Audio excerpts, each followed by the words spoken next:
semana en Vaticano, el Papa visita a la comunidad judía en la Sinagoga de Roma. Publica un nuevo libro de entrevista con el Santo Padre. Conoceremos un poco más sobre el próximo viaje del Pontífice a México y daremos un vistazo a un film sobre el Papa Pío XII. Con esto y más, damos inicio a Vaticano.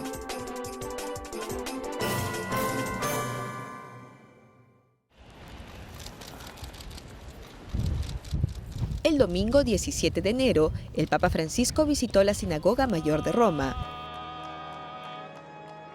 Como sabemos, el Santo Padre tiene una especial conexión con la comunidad judía de Buenos Aires, así que su llegada a la comunidad judía romana fue muy esperada. Ante la reciente violencia yihaísta, antisemita y anticristiana, el pontífice denunció los actos violentos que se cometen en nombre de Dios. La violencia del hombre contra el hombre está en contradicción con toda religión digna de este nombre, y en particular con las tres grandes religiones monoteístas. La vida es sagrada porque es un don de Dios. El quinto mandamiento del Decálogo dice, no matar. Dios es el Dios de la vida y quiere siempre promoverla y defenderla. Y nosotros, creados a su imagen y semejanza, estamos llamados a hacer lo mismo. Siamo tenuti a fare lo stesso. Desde hace 50 años, con el Concilio Vaticano II, la relación entre judíos y católicos ha ido creciendo, cuando los líderes de la Iglesia Católica alentaron fuertemente el diálogo con otras religiones, en particular con el judaísmo, sentándose de esta manera las bases para un importante documento titulado Nostra Aetate. We are an interesting point of development. 50 years after Nostra Aetate. Estamos en un interesante punto de desarrollo. Han pasado 50 años desde la Nostra Aetate, que es un punto fundamental, un cambio de giro en la historia. Ahora tenemos una buena experiencia. Muchos problemas se han resuelto, otros se han tratado y existe una forma de comunicación y buena voluntad para debatir juntos.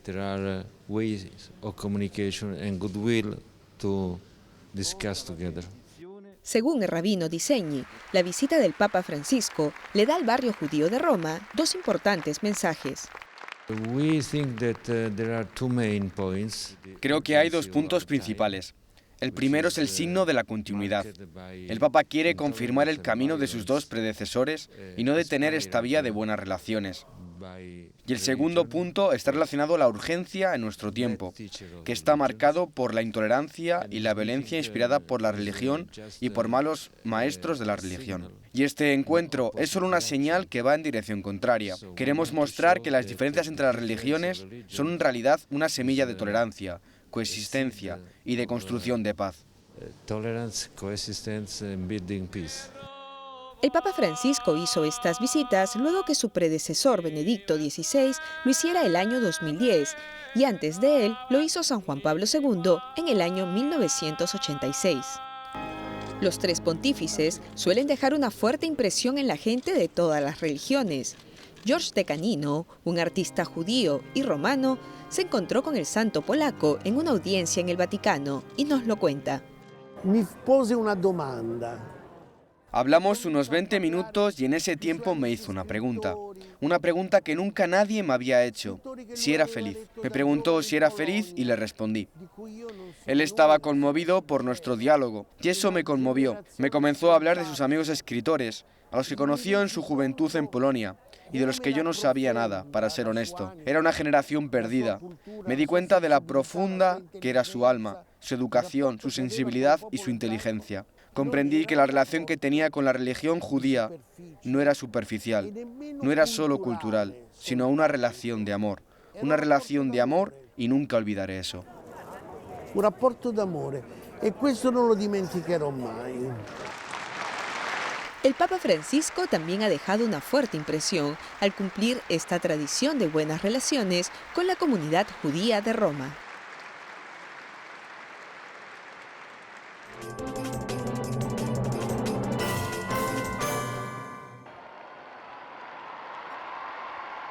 En el rezo del Ángelus Dominical, el Papa Francisco resaltó en su reflexión que la esencia del cristiano es el anuncio del Evangelio con la palabra y la vida. Hoy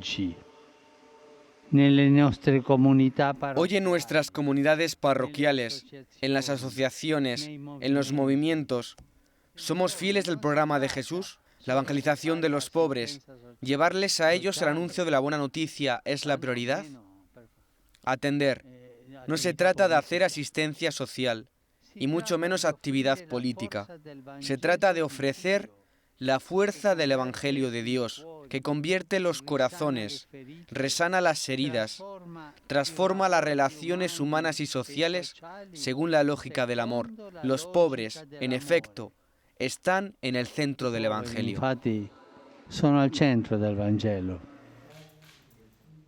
El Santo Padre, durante la fiesta de Santa Inés, celebrada el 21 de enero, realizó la tradicional bendición de los corderos. Los 2 corderos, menores de 1 año, son llevados al Palacio Apostólico ante el Papa en una canasta para recibir la bendición. La lana de estos corderos será usada para confeccionar los palios de los nuevos arzobispos metropolitanos. Es un símbolo que manifiesta la estrecha unión con el romano pontífice y la misión del pastoreo. El rito de la bendición de los palios lo realiza el Santo Padre el 29 de junio en la solemnidad de los santos apóstoles Pedro y Pablo. Mientras tanto, los palios se guardan en la tumba de San Pedro hasta su imposición. Benediccionis tue gratia. El pontífice recibió en audiencia a Eric Schmidt, director de Alphabet, la empresa dueña de Google. Fue un encuentro inusual que duró 15 minutos y el Vaticano no ha dado a conocer el contenido del diálogo. En anteriores oportunidades, el Papa de 79 años ha participado en diálogos de Google Hangouts desde el Vaticano, incluyendo una oportunidad en la que dijo que no es bueno con el uso de las nuevas tecnologías. Pese a eso, el Papa es toda una estrella en las redes sociales. En Twitter, por ejemplo, tiene más de 26 millones de seguidores. Y en el Día Mundial de las Comunicaciones Sociales, el Santo Padre se encontró con el director ejecutivo de Apple, Tim Cook. Ambos sostuvieron un diálogo en privado. Por su parte, el director de la oficina de prensa de la Santa Sede, el padre Federico Lombardi, explicó que el Papa está interesado en comunicar la buena nueva por diferentes medios. But it is always the same. Pope Francis is interested in communicating the love of God. You can do this. Es siempre un interés del Papa Francisco el comunicar el amor de Dios. Y esto lo puedes hacer con Apple, con Google, con el cine, con la televisión. Él anima a todos a usar las capacidades tecnológicas y gerenciales para ponerlas al servicio y formar hoy una cultura de inclusión, de solidaridad, ayudando al buen desarrollo y hacerlo con amor y solidaridad para con los pobres y demás.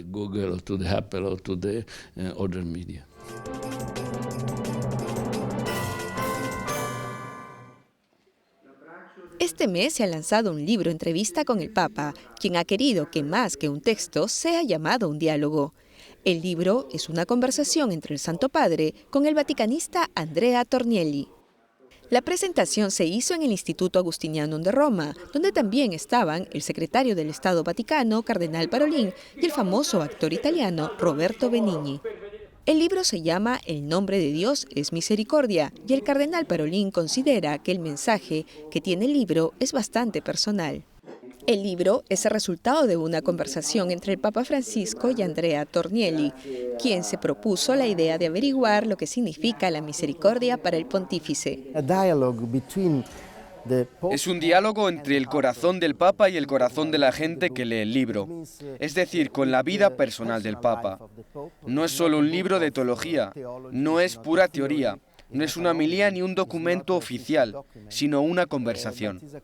Es el Papa tratando de presentar y comunicar lo que significa la misericordia para él en su vida personal. Este texto se puede conseguir en 86 países del mundo y está disponible en varios idiomas, justo a tiempo para este año de la misericordia.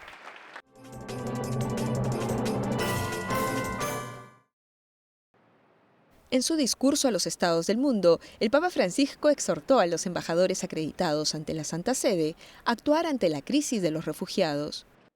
El Centro Astali en Roma, administrado por los jesuitas, enfrenta esta particular crisis diariamente. Salomé Wangari de Kenia es una refugiada. Ella, con sus 2 hijos, debió huir luego que su casa fuera atacada por 15 terroristas. Estos hombres mataron a uno de sus hijos, secuestraron a otro y abusaron sexualmente de su hija. La familia decidió escapar de Kenia hacia un refugio seguro en Roma, en donde espera que sus hijos puedan tener un mejor futuro. Como madre, puedo decir que nuestras vidas estuvieron en peligro. El gobierno no pudo protegernos y tuvimos que tomar esta decisión. Era la vida o la muerte. Solo tienes que ponerte de pie de nuevo tantas veces como sea posible, y así encontrarás un mejor futuro, justo frente a ti. 1 millón de personas ha llegado a Europa en el último año. La mayoría son sirios, iraquíes y afganos. La migración está llegando a un pico con más de 23.000 personas por mes que llegan a Grecia e Italia. Los líderes europeos están ideando un plan para lidiar con este flujo de personas. Para esta familia ha sido un viaje largo y ardoroso y tienen un mensaje para que sus demás hermanos refugiados no pierdan la esperanza. Me gustaría trabajar con los refugiados y para los refugiados, probablemente en un campo internacional humanitario, para poder usar mis habilidades para salvar a otros, para tratar de aliviar el sufrimiento de otros. El pasado domingo 17 de enero la Iglesia celebró la 102 Jornada Mundial de los Migrantes y Refugiados. El lema de este año fue Migrantes y refugiados nos preguntan. La respuesta es el Evangelio de la Misericordia.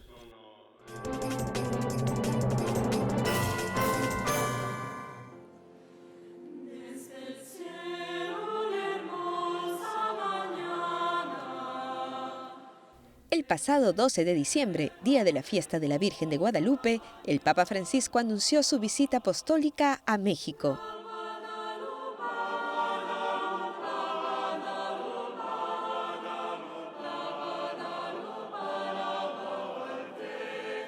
Hay un enorme interés por recibir al Papa Francisco, es el primer Papa latinoamericano y México tiene una gran cercanía con él.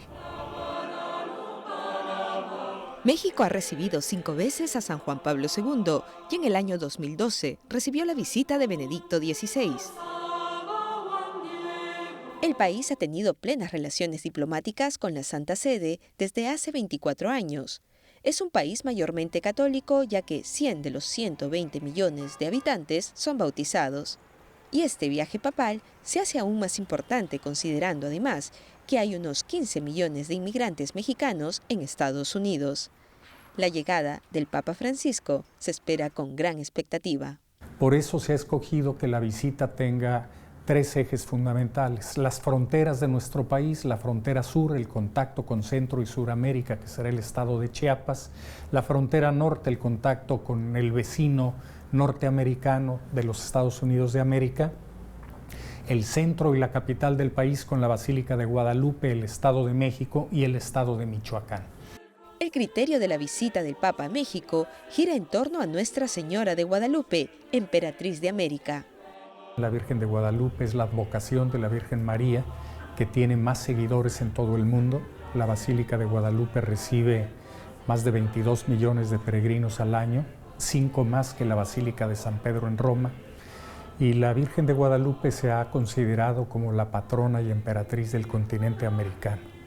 Por lo tanto, el objetivo pastoral del Papa tiene como propósito que este año de la misericordia, como él lo dijo el pasado 12 de diciembre, la Virgen de Guadalupe se haga presente en el continente americano a la luz del año jubilar de la misericordia.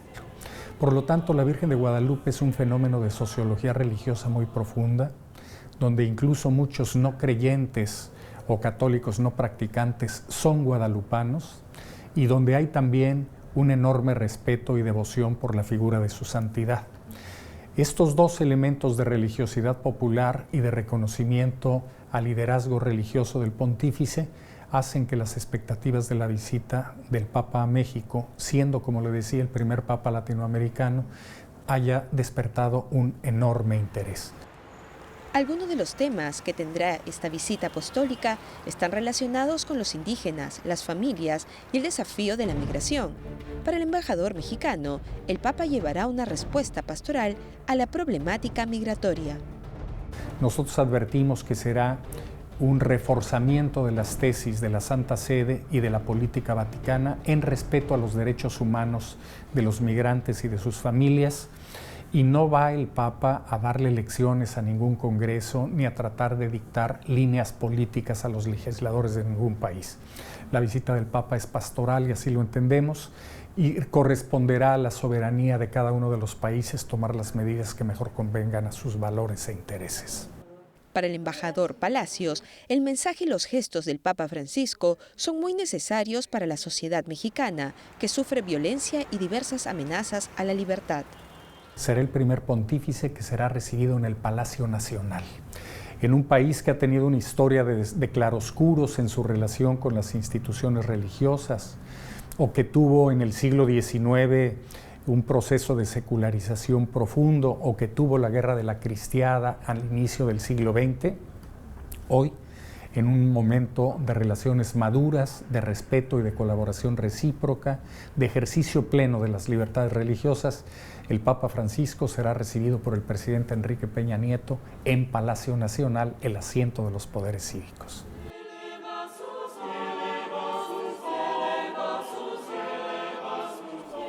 El viaje papal se realizará entre el 12 y el 17 de febrero próximo.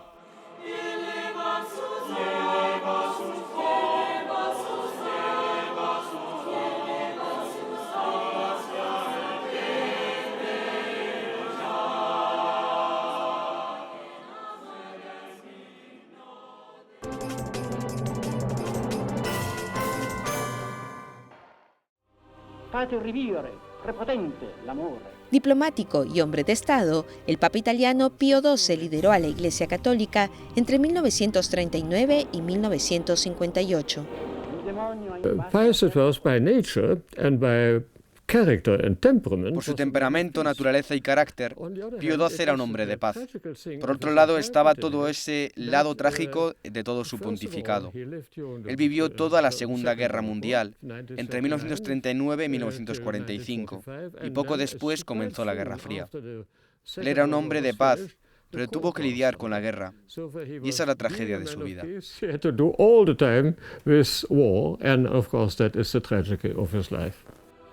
Y esa es una de las razones por las que podría ser una de las personas menos comprendidas del siglo XX.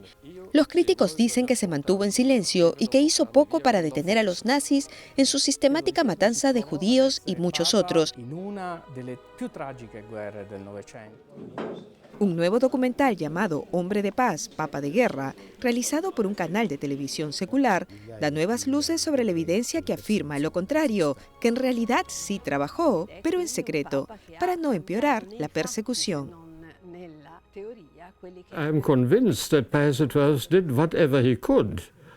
Estoy convencido de que Pío XII hizo lo que pudo. También estoy convencido, y puedo probarlo porque he vivido en ese periodo y soy un contemporáneo después de todo, de que cualquier protesta pública habría sido contraproducente.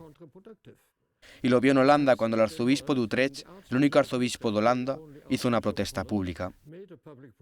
Escuché su discurso y mi reacción fue doble. Pensé que era valiente que un arzobispo católico defendiera así a los judíos. Era algo bueno. Pero por otro lado, ¿qué iba a pasar entonces? Y de hecho, la deportación de los judíos no se detuvo, sino que por el contrario, se aceleró. The deportation of the Jews was not stopped, on the contrary, it was accelerated. El historiador está convencido de que la imagen pública de Pío XII finalmente será reconocida como fue en realidad. The public opinion has been violently manipulated by... La opinión pública ha sido violentamente manipulada por gente como Rolf Hochhuth y Cornwall y otros similares, que francamente no siempre con intenciones honestas, sino por propaganda o sensacionalismo, han difundido ideas y han creado una percepción en la opinión pública, y una vez que eso sucede, es muy difícil cambiarlo. Pero lo estamos haciendo. Los cambios están en camino. El contacto frecuente con directores de la Universidad de París y con muchos contactos en Norteamérica, e incluso con organizaciones judías del Yad Vashem. Todo esto está comenzando el cambio.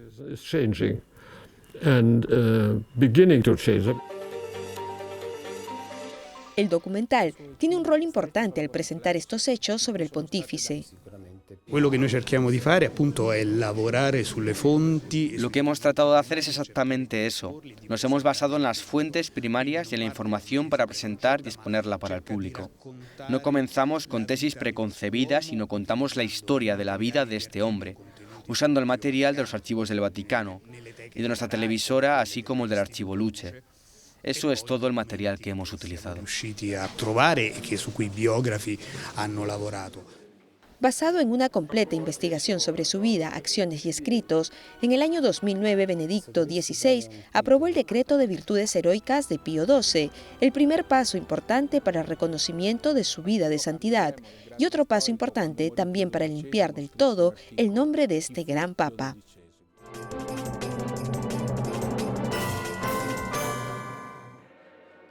La caballerosidad no ha muerto. Mirando la historia de hace 900 años, la Orden del Santo Sepulcro es una de las órdenes papales católicas más antiguas de la caballería. Justo antes de Navidad, un momento central de la vida de la Orden, tuvo lugar en Roma la investidura de nuevos miembros. Entre estos nuevos llamados caballeros y damas de la Orden estaba John Lewis, de la familia de EWTN, conocida por los espectadores por su blog de John desde Roma, así como por su programa de radio llamado Vatican Insider, e invitada recurrente del programa de EWTN en inglés En Casa con Jim y Joy. En esta ceremonia de investidura, junto a John, se recibieron 43 caballeros y damas.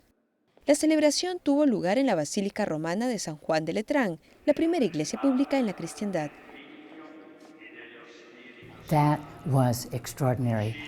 Ha sido extraordinario, extraordinariamente conmovedor debido a la liturgia. Es un ritual particular que se realiza desde hace 100 años. Fue una hermosa ceremonia. Hubo 37 hombres y 8 mujeres. Lo que se hizo fue una vigilia de oración y en donde hacemos nuestros votos y una profesión de fe. Pero es en la misa donde se asciende, por decirlo de alguna manera.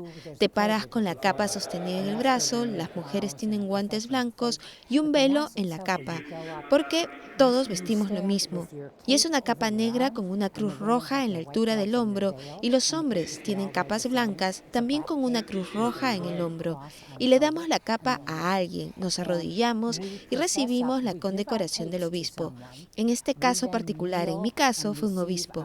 Luego te pones a un costado donde está la persona con tu capa, te das la vuelta y te ponen la capa sobre los hombros. Y debo decir que para mí todo esto, por cierto, nos dieron un hermoso libro de los Evangelios y los Hechos de los Apóstoles, fue realmente como tomar votos religiosos.